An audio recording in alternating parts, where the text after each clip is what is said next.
The Tears of Gaia by Redback Spino. Chapter 13. Prison Break. The fort of Mudhall was a simple construction.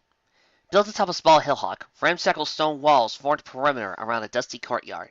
A few small buildings were built into the inside of the walls, with the keep standing tall among the others, built into the back wall.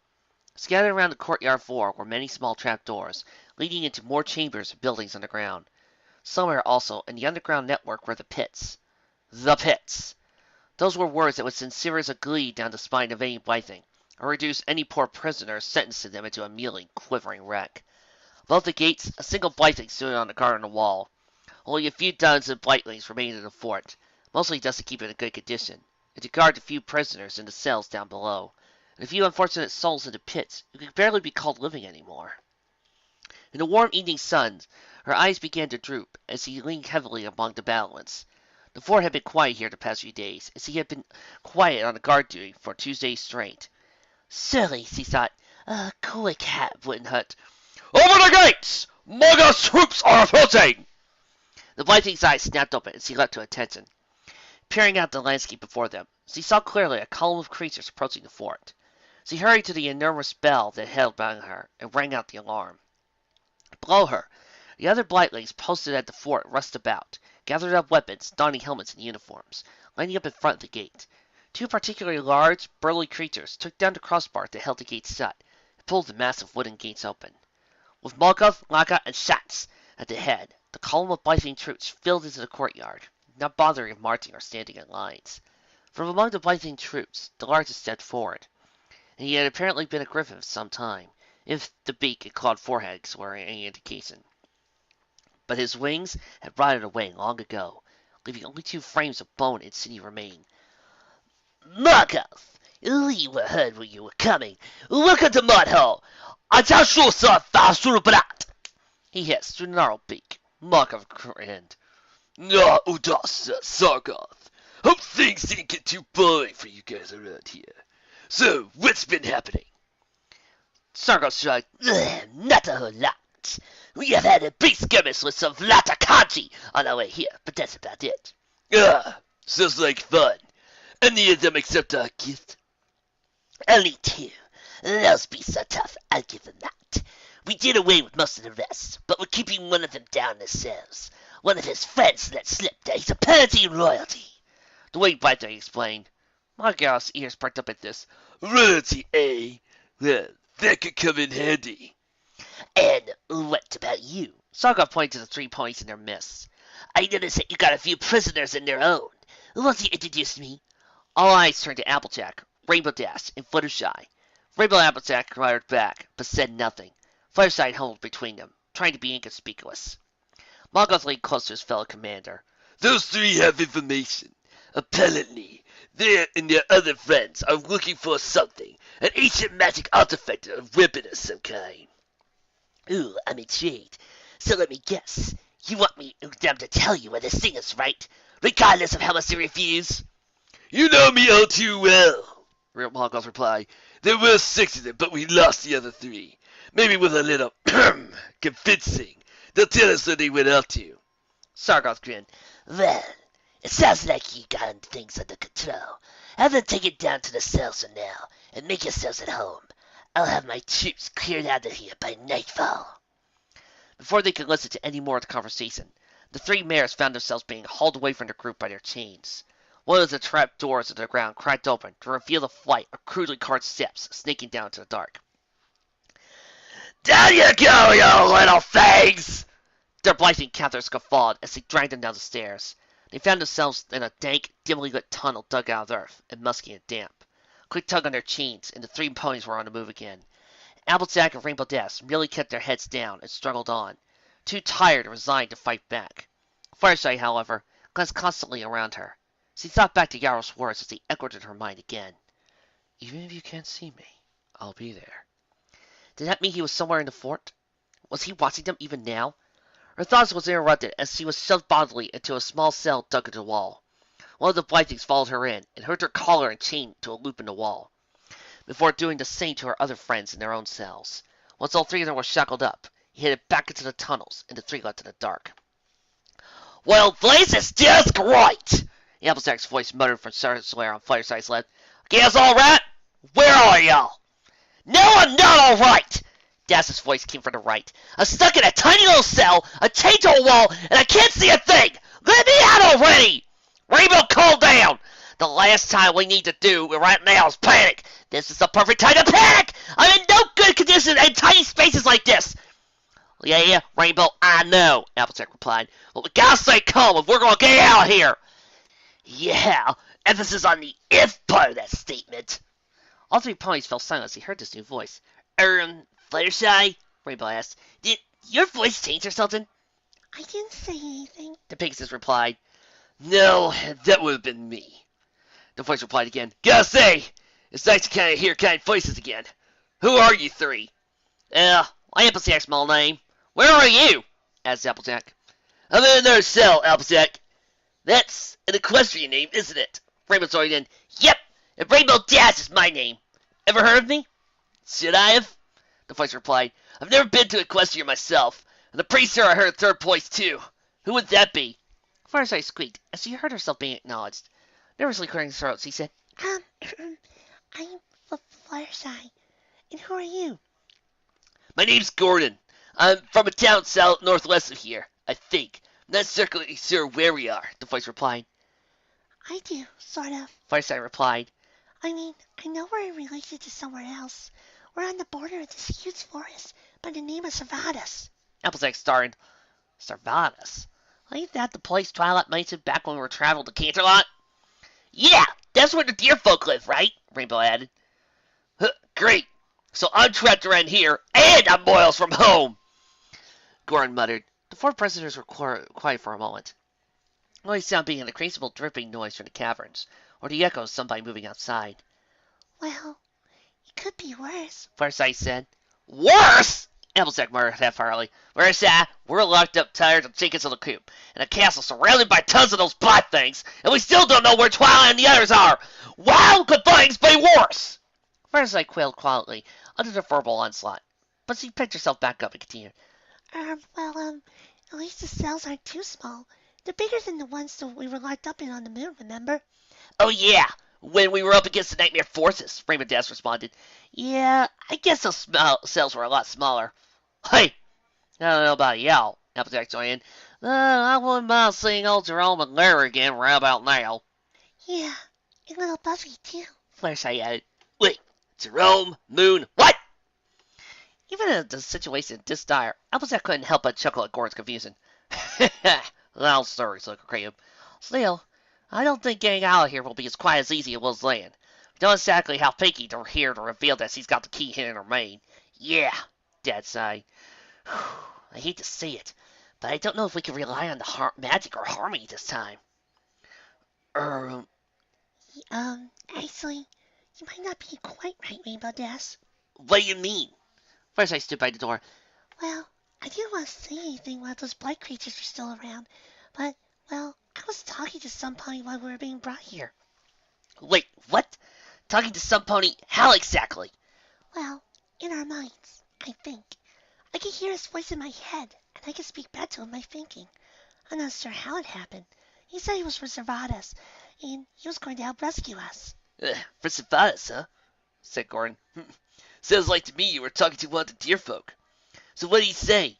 He said that when we get to here, we'd be close enough to the forest for him to come and rescue us with his people. Typical deer.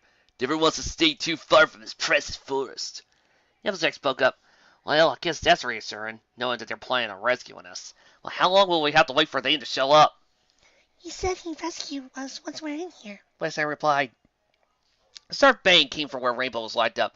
The Pegasus kicked hard against the cell door. Then why haven't they busted us out yet? For pony's sake, Rainbow, we've only been in here for an hour. I know you like to live your life in the fast lane, but will a little patience be too much to ask? Snapped Applejack. Rainbow Dash continuously muttered, Yes, mother. Well, whenever these deer folk decide to show up, I hope for all our sakes it's soon, Gordon interrupted before an argument could break out. Those yellow-eyed freaks are keeping us alive, which means they want us all for something. I guess it's a safe bet it's not going to be pretty. The four prisoners were quiet once more, each alone with their thoughts. Hey, Gordon, Rainbow broke the silence. I keep hearing these blight things talking about something called the pits. You know anything about it? Well, yeah, I was kind of wondering myself. I heard him mention it a few times. Is it some kind of mountain liver keep or something? Gordon was silent a moment before answering. Yeah, it's much, much worse. I don't really think of what any of you want to know what it is. Frankly, I don't wish I didn't know it myself. Tell me, have you ever watched the Transformers movie and the Quintessons and the Sharkticons? Guilty or innocent? Yeah, kind of like that. He paused again, and from his cell could be heard the sounds of him shuffling around, no doubt settling on the floor. Whereas I spoke up again. Please, it might be easier to know. Gordon sighed. Well, when these creatures catch any bird, they'll do one thing to you. If they think you're strong and fit enough to help them, they infect you with their poison and turn you into one of them. If they think you're too weak to be infected, then they send you down to the pits for their entertainment. Entertainment? Applejack Gumbo. What sort of entertainment do you... Wait. You don't mean... Yeah, Gordon replied. Exactly that. And let's just say they're in the mood for it. A lot. That's horrible! Gasped Bat. That's just sick! While Applejack and Rainbow continued to express their disgust, Horseye was still putting the pieces together in her mind. But once he realized the meaning of their behind Gordon's words, Firefly cut the hoof to her mouth in horror and revulsion. Does that mean those Blythings, those monsters, they're going to me? Unable to hold back any longer, Firefly could only held up in a powerful ball in her cell, whimpering to herself. I don't know if you can hear me, she prayed silently. Please, Yarrow, if you're there, please help us. There was no reply. She wanted to scream out loud, or hit the door or cry, but even that felt too exhausting for her. Scurrying along the floor a bit, she held up in the corner of her cell, eyes clamped shut. But this was when she finally felt the merciful veil of sleep falling over in her mind. Yarrow spoke again, loud and clear in her mind. We're on our way. Maudgoth watched with a grin of satisfaction as his Blythling troops hurried to and fro in front of the forces of Mudhall. With the outpost's former skeleton crew out of the way, he could reshape this fortress into his own personal stronghold. From there, he could expand and send out troops to find more potential recruits to receive their Black Blessing. And then, there were their little pony prisoners. They would definitely be useful in finding those legendary Tears of Gaia. Maudgoth could remember very little of his former life before the Black Blessing opened his eyes and made him what he is today. But he did know one thing about ponykind. They're generally a very selfless race, rarely willing to put their fellow pony at risk for their own gain. It's obvious that these ponies, in particular, are very close friends. They would do anything to keep their friends safe, even lead us back to the Tears. And with that kind of power in my grasp, the Blythe would be mine to command. We'll spread across the world and make it our own, just like it's always been. His train of thought was immediately interrupted, as he felt a tiny prick at the back of his mind.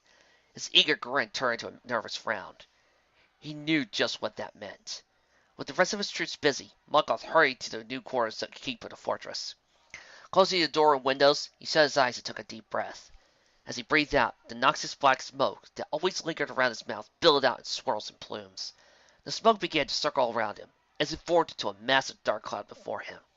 Two yellow lights formed in the smoke, peering down at Maudgoth like massive black eyes. The Blything leader knelt down in reverence before the cloud. You honor me for your presence. Spare me the pleasantries, Maudgoth. Do you have to say for yourself? The voice echoed from the cloud, sonorous, deep, rumbling, as if several dozen voices were speaking at once, and every one of them furious. Sire, we bestow upon you not only our Black Blessing, but we retain you, your own free will, and your mind. Is this how you repay us? We are ashamed. Do you little playthings will go unnoticed? Maudgoth raised an eyebrow. I'm not sure what you understand. That I understand you, sire. You three little vulgar candy, Maudgoth. Those ponies. You have every opportunity to welcome them into our ever-growing family, and yet you still deny him that gift. Are you really so selfish? Or is 3 how many it takes to satisfy your lust now? That's not it at all, Maudgoth replied. I haven't turned them to archive because they have something we can use. A voice was stumbling for a moment before rumbling. And what would that be? A weapon, sire. A source of near unlimited power. It contains our forces in this war. With it, we can increase our strength tenfold, and with enough power to spread our grip across the whole world. Helm! That changes things! And which one of them has this weapon? The blind thing's tail ears failed. Not exactly, but one of the venom ponies does. I can propose a trade. Their safety and well-being of these 3 ponies for the weapon. And would they accept this deal? They would, sire. Ponies of Equestria value their friends greatly. Equestria. The voice rumbled and growled with more intensity. When our strength is enough, that nation will be the first to receive our blessing, if not for the rulers of theirs, Celestia and Luna. I would have bestowed my blessing upon only the others, and this universe would have been mine long ago. So, may I continue with my plan, sire? You may.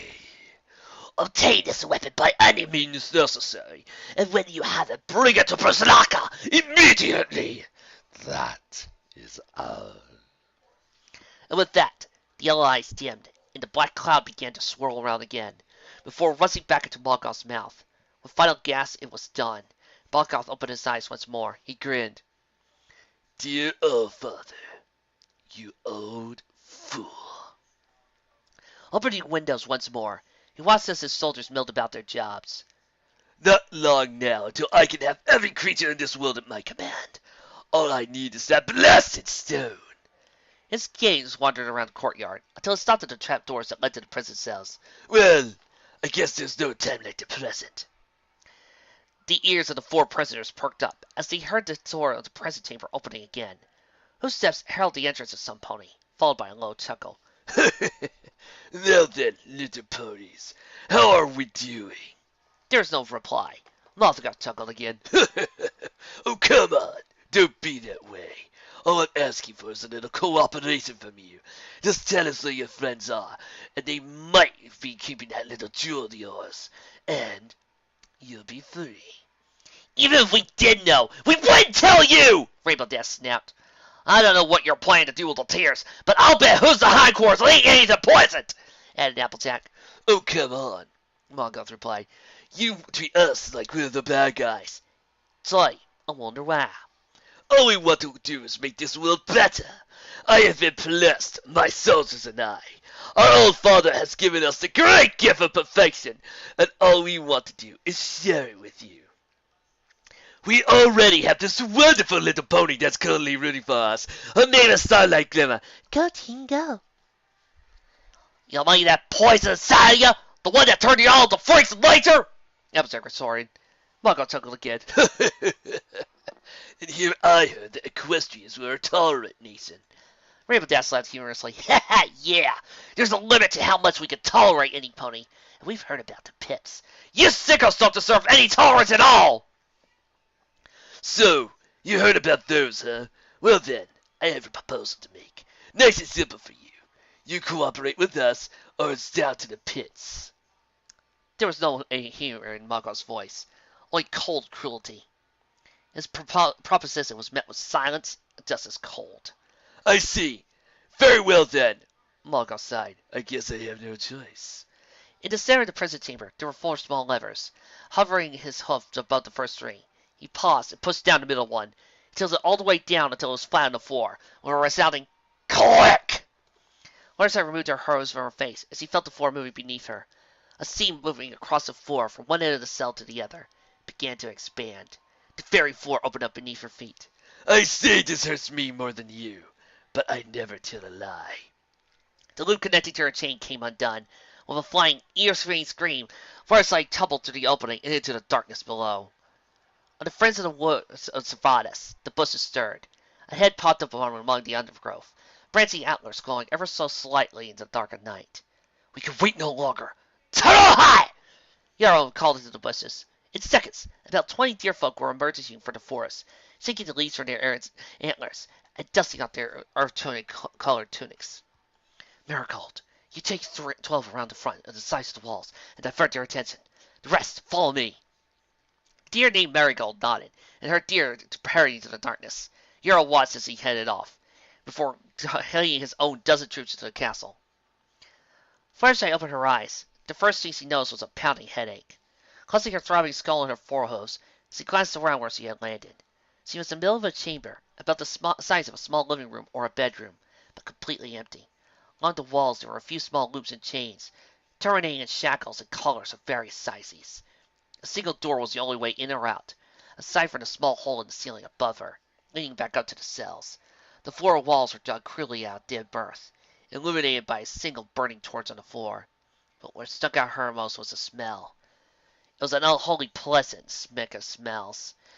The metallic tang of dried blood, the earthy, musky scent of the underground, the saltiness of sweat, and other more foreboding odors, all combined together in some hideous miasma. She started, jumping to her hoofs, sending another jolt of pain reverberating through her skull, as she heard a noise outside the door. It sounded like a lock being fumbled and unlocked on the outside. Huddling against the far wall, Fluttershy curled up and closed her eyes again, awaiting her fate. But there was no sound of the door opening, or a lock unlocking. Instead, she heard some other commotion outside the door. Shouting, loud bangs and crashes, strange pulsing, whooshing sounds. Suddenly, there was a deafening crash as some pony heavy was being thrown bodily against the floor, knocking it off its hinges. As the dust cleared, Fluttershy looked up and saw a particularly large blything sprawled across the fallen floor, knocked out cold.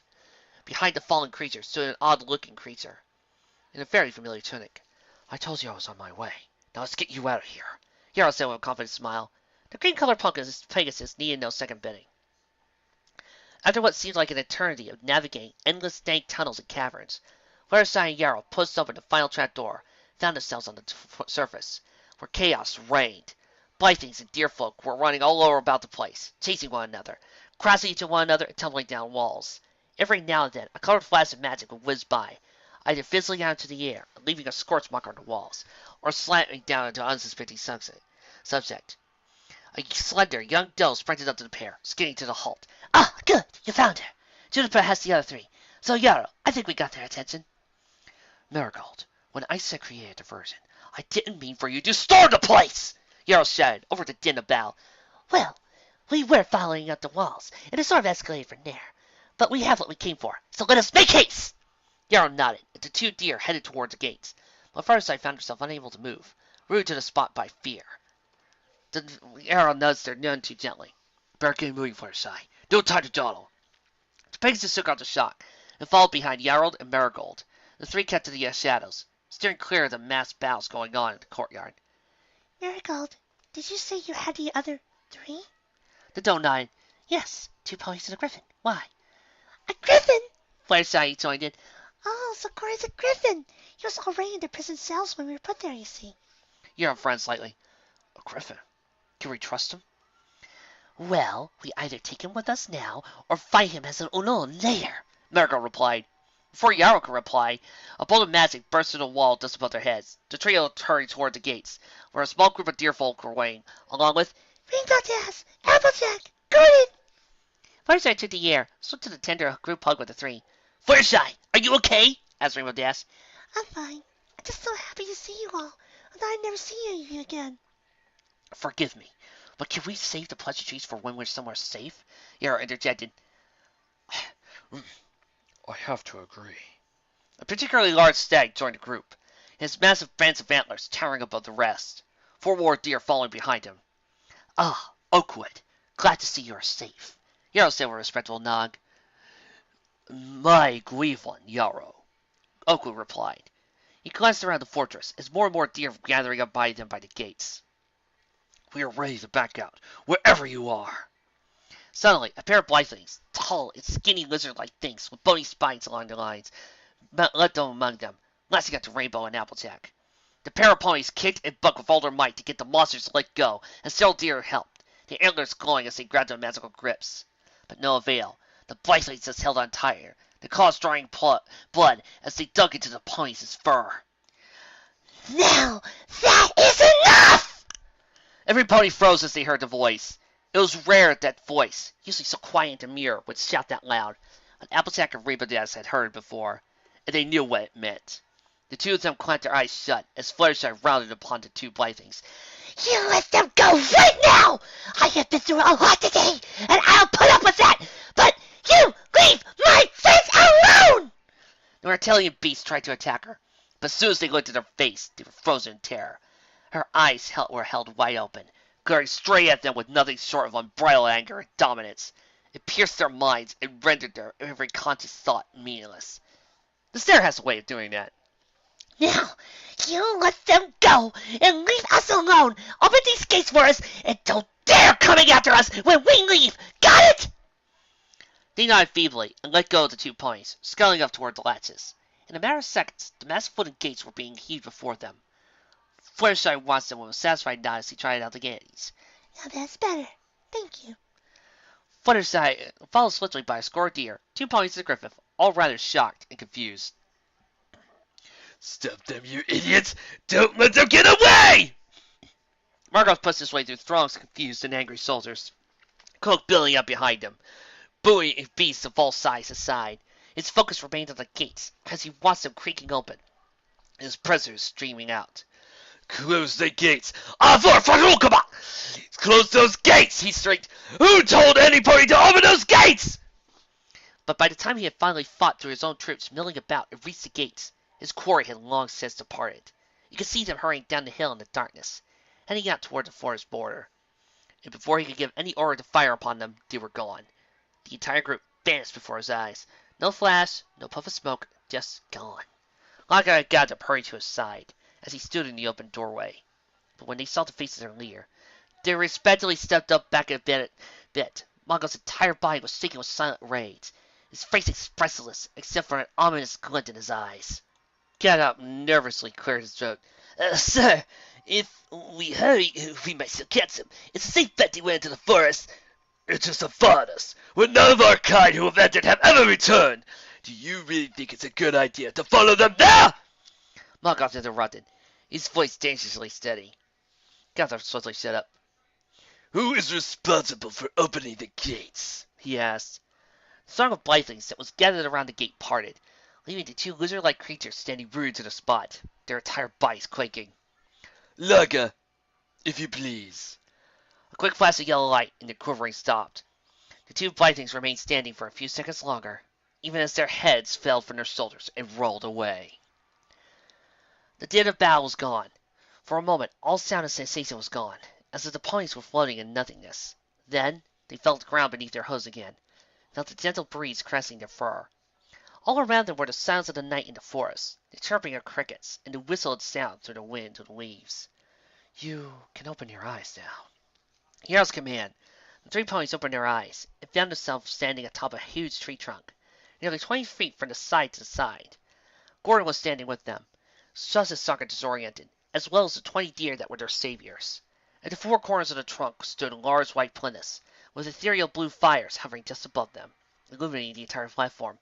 Where are we? Rainbow Dash asked, her voice echoing strangely. In the outer teleport hub. It was the easiest place we could reach from the fortress. We should be safe now. We're just over at Savaz's border, Yarrow replied. Tierber stepped up from the group, standing before them. Closing his eyes, his antlers began to shimmer and glow in bright light, lighting up the darkness that surrounded them.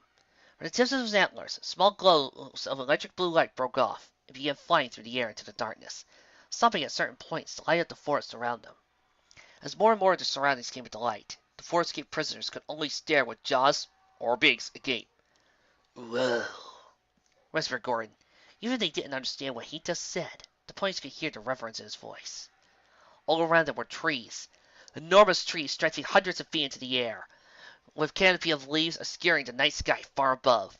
The blue glows of light cast the entire forest in a strange silvery light, revealing platforms built into the tree trunks all the way up or among the branches.